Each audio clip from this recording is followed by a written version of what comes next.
had 7 frozen eggs from years ago, before Travis. When I was 38 or 39, everyone was like pushing me to do that. And most of mine didn't survive the thaw because eggs are one cell, and then none of them made it to an embryo. Dr. Lucky Seacon, OBGYN and fertility specialist. Now my jaw literally dropped to the ground with this next thing that she said, because for once in my life, I actually agree with something that Kourtney Kardashian had to say about fertility.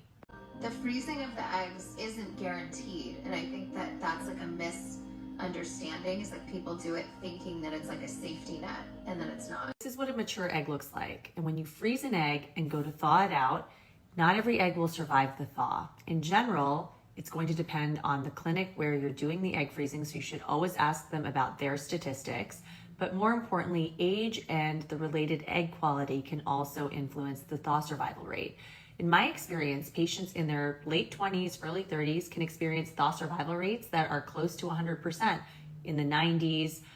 In general, average rates tend to be in the 80% range, but it really depends on your individual situation.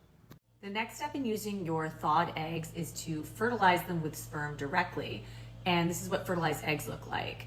70 to 80% of eggs on average will fertilize successfully. And that's talking about frozen eggs or even eggs that are retrieved and fertilized right away. Not every egg is guaranteed to fertilize. Of the eggs that actually fertilize successfully, we then grow them, and this is what they look like day 3 after fertilization. They have 8 to 10 cells.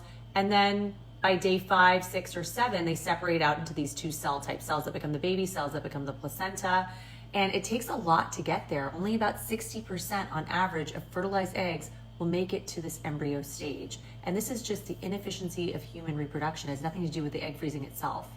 So this is why the number of eggs you have frozen is of utmost importance, because not every egg will survive the thaw, fertilize, and grow into an embryo.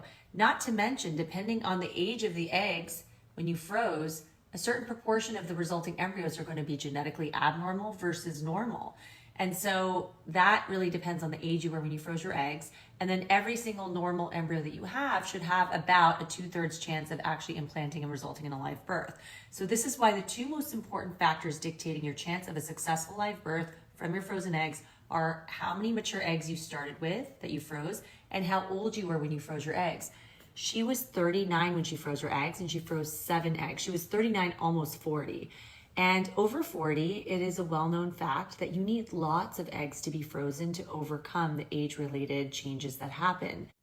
This is why I say at 35, it's good to aim for 15 to 20 at a minimum. At 38, 20 to 25, and over 40, maybe 30. I mean, you're going to need more. And if you're in a position where it's not possible to get that many, it's still not a waste, because every egg has potential. But it's important for you to go into this eyes wide open that it is certainly never a guarantee of future fertility. And the more you have and the younger you do it, the better the outcome.